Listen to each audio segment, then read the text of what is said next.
कहानी में प्रयुक्त सभी पात्र, घटनाएं, नाम और परिस्थितियां काल्पनिक हैं। इस कहानी का किसी व्यक्ति विशेष से कोई संबंध नहीं है। कहानी का मतलब मनोरंजन से है, न कि किसी भावनाओं को ठेस पहुंचाना। अकबर बीरबल की कहानी। कहानी 10। कुएं का मालिक कौन। बहुत समय पहले की बात है।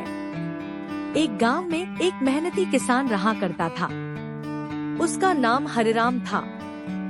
हरिराम बहुत ईमानदार और कर्मठ इंसान था, लेकिन इन दिनों वह बेहद परेशान चल रहा था। गांव में बारिश न होने के कारण उसके खेतों में पानी की बहुत कमी हो गई थी। दिन रात वह यही सोचता रहता कि कैसे अपने खेतों को पानी दे ताकि फसल बच सके। हरिराम हर सुबह उठकर गांव के आसपास कुएं और तालाबों की तलाश में निकलता, लेकिन कोई नतीजा नहीं निकलता। या तो कुएं सूख चुके थे, या बहुत दूर थे, या फिर किसी और के निजी स्वामित्व में। कई दिन बीत गए और उसकी चिंता अब डर में बदलने लगी थी। एक दिन जब वह थकाहारा लौट रहा था, तभी अचानक उसकी नजर एक पुराने लेकिन साफ सुथरे कुएं पर पड़ी। कुआं उसके खेत से बहुत ही नजदीक था। वह खुशी से झूम उठा। उसने सोचा, अरे वाह, अब मेरी मुसीबतें खत्म हुई। यही तो वो कुआं है जिसकी मुझे तलाश थी। हरिराम ने बिना देर किए बाल्टी उठाई और कुएं से पानी निकालने की तैयारी करने लगा। तभी वहां एक आदमी तेजी से आता हुआ दिखाई दिया। रुको, उस आदमी ने चिल्लाकर कहा। हरिराम चौंक गया। क्या हुआ भाई? आदमी बोला, ये कुआं मेरा है, तुम इसका पानी नहीं ले सकते। हरिराम हैरान होकर बोला, पर ये कुआं तो खुला पड़ा है और तुम्हारे खेत भी यहाँ नहीं है। वह आदमी अकड़ते हुए बोला, जो भी हो, कुआं मेरा है। अगर तुम्हें पानी चाहिए तो इसे खरीदना पड़ेगा। हरिराम कुछ पल शांत रहा। उसने गहराई से सोचा, अगर मैं इस कुएं को खरीद लूं, तो मुझे कभी भी पानी की समस्या नहीं होगी। यह एक बार की परेशानी है, लेकिन जीवन भर की राहत। उसने उस आदमी से पूछा, कितने में दोगे? दोनों के बीच मोलभाव हुआ और आखिरकार एक निश्चित रकम पर बात तय हो गई। हरिराम के पास उस वक्त पैसे नहीं थे, लेकिन वह यह मौका किसी हाल में खोना नहीं चाहता था। उसने आदमी से वादा किया, मैं कल सुबह तुम्हें यह रकम दे दूंगा, और घर लौट गया।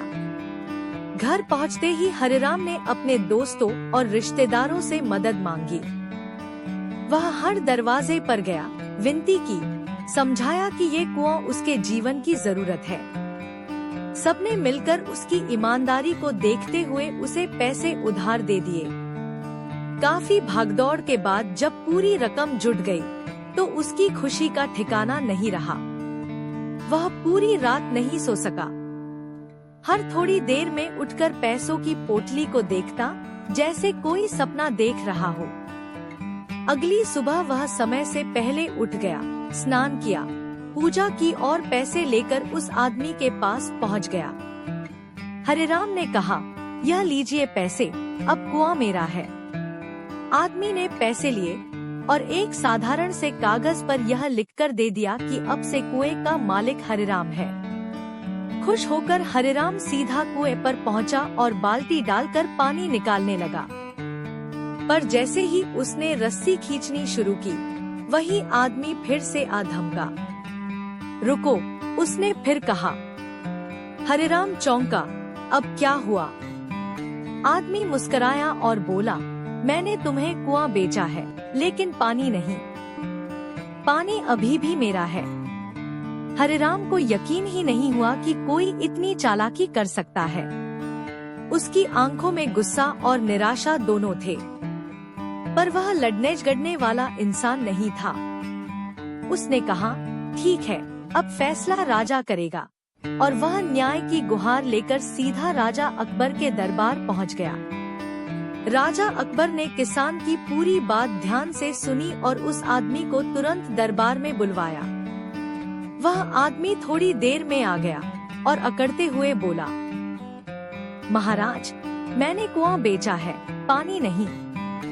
राजा ने सिर हिलाया और गहरी सोच में पड़ गए। हम्म, बात तो इसकी सही लग रही है, उन्होंने कहा। दरबार में सन्नाटा छा गया। तभी अकबर ने बीरबल को बुलवाया। बीरबल ने दोनों की बात ध्यान से सुनी, फिर मुस्कुराते हुए उस आदमी से बोले, ठीक है, तुमने कुआं बेचा है, पानी नहीं, तो अब तुम कृपया अपना पानी उस कुएं से निकाल लो, क्योंकि अब कुआं तुम्हारा नहीं रहा। यह सुनकर पूरा दरबार हंसी से गूंज उठा। आदमी अवाक रह गया।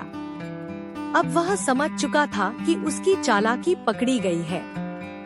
शर्मिंदा होकर उसने किसान से माफी मांगी और कहा, अब कुएं के साथ साथ उसका पानी भी तुम्हारा है। राजा अकबर ने बीरबल की बुद्धिमानी की प्रशंसा की और उस आदमी पर धोखेबाजी के लिए जुर्माना लगाया। यह कहानी हमें सिखाती है कि धोखा और चालाकी लंबे समय तक नहीं टिकती। ईमानदारी और सच्चाई का अंत में हमेशा जीत होती है। बुद्धिमानी से हर समस्या का समाधान निकल सकता है। ये कहानी आपको कैसी लगी कमेंट बॉक्स में जरूर बताएं और नई कहानियों के लिए चैनल को सब्सक्राइब करें।